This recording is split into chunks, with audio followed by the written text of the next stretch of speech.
they're all ridiculously attractive.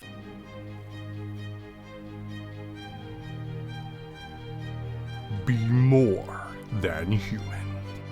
Hello and welcome to the channel. My name is J.R. Carroll. I am the author of the More Than Human novels, and today we are going to talk about the male gaze. What are you doing? What are you doing? Are you staring at them? Yeah, dude. Charlie's looking right at me. I don't know if I did that right, but this is something that has been going across BookTube and even, out into other media.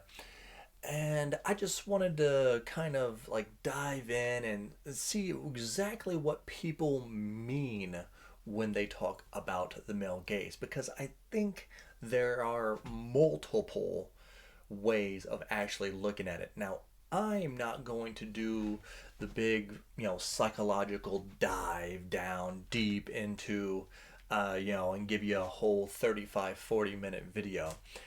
I'm going to try and keep this as short and concise as I can, but also giving you some examples of the male gaze and the female gaze. What the hell are you looking at, Sister Christian?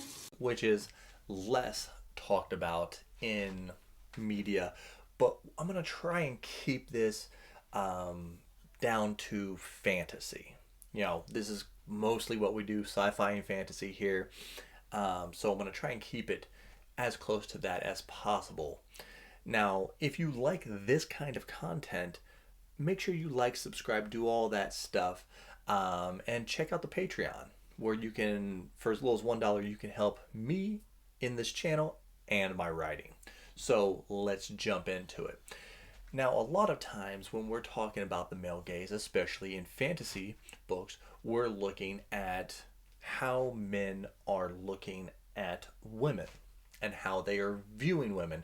And sometimes you can dive deeper into how they are treating women. Now, to me, that goes over the male gaze and into a whole nother realm.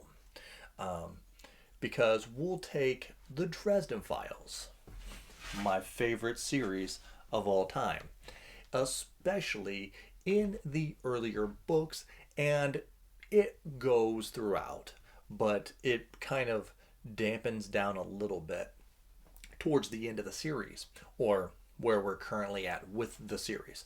But Dresden is about a 24, 25-year-old single man at the beginning of this, and it is a first-person narrative, which means you're in his head. It's not an overlord, omniscient person looking down and telling you what they're thinking or what they're doing.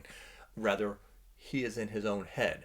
Now, there are some people out there that will, I don't like the term virtue signal, but there will be men out there that will tell you, oh man, I can't believe Harry Dresden's thinking these thoughts.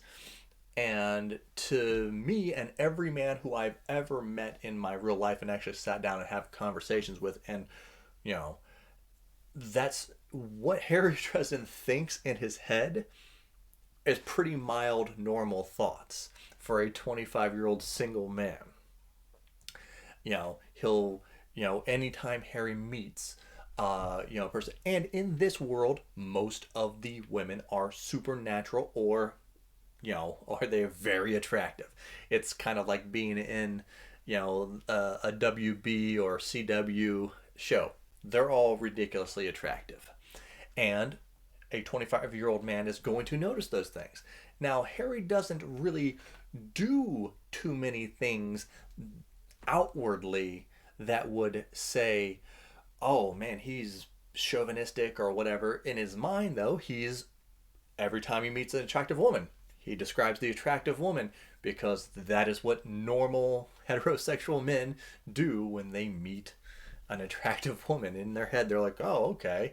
But you rarely see Harry do anything outwardly that would be like, oh, what? He'll open doors, or he misses with Murphy, who's considered his friend, and as men, if we consider you our friend, we're going to mess with you. And he'll run and open doors for her, even though he knows that, that annoys her. But that's just how guys are with their friends, even if the friend is a female. If we actually consider them a real friend, we're going to mess with them. That's just what we're going to do.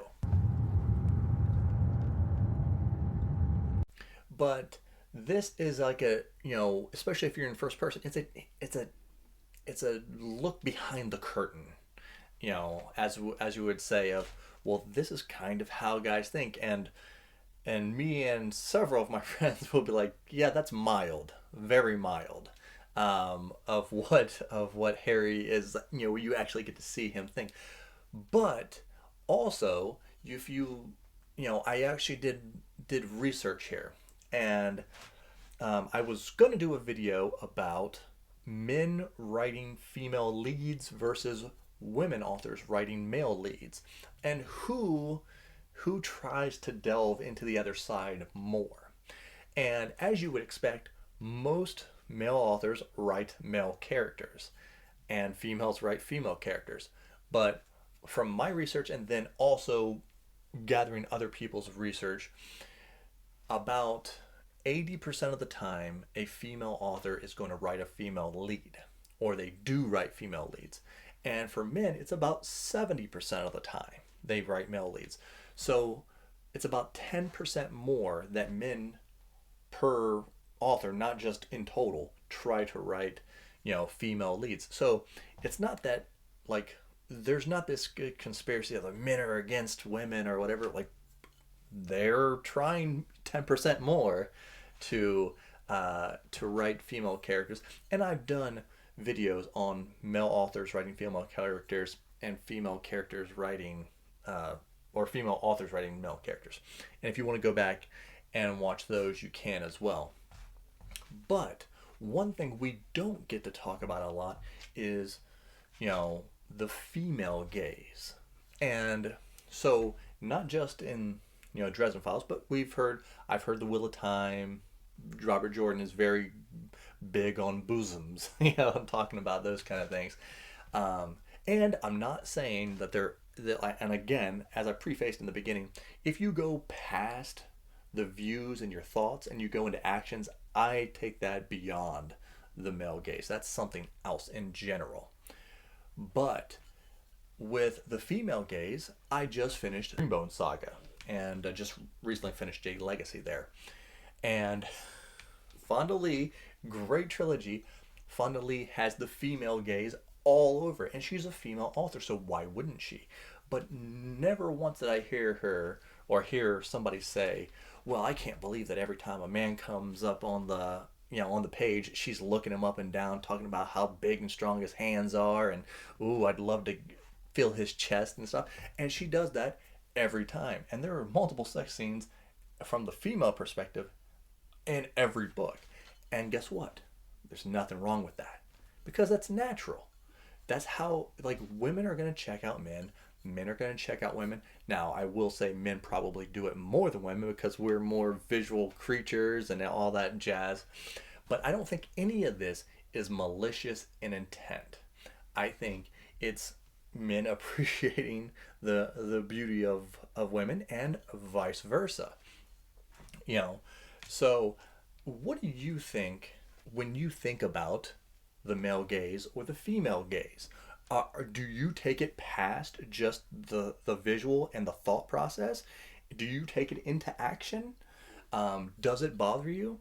And and yet another thing, if I'm bringing up the Dresden Files, I am actually surprised at how many female fans there are of the Dresden Files. Even some of my beta readers come from the Dresden groups and Dresden fandoms. So, it's that's how I perceive it, not being as malicious and bad if you have a lot of female fans. So let me know in the comments, what do you think about the male gaze and the female gaze? Let me know. Make sure you like, subscribe, and check out the Patreon. And remember, be more than human.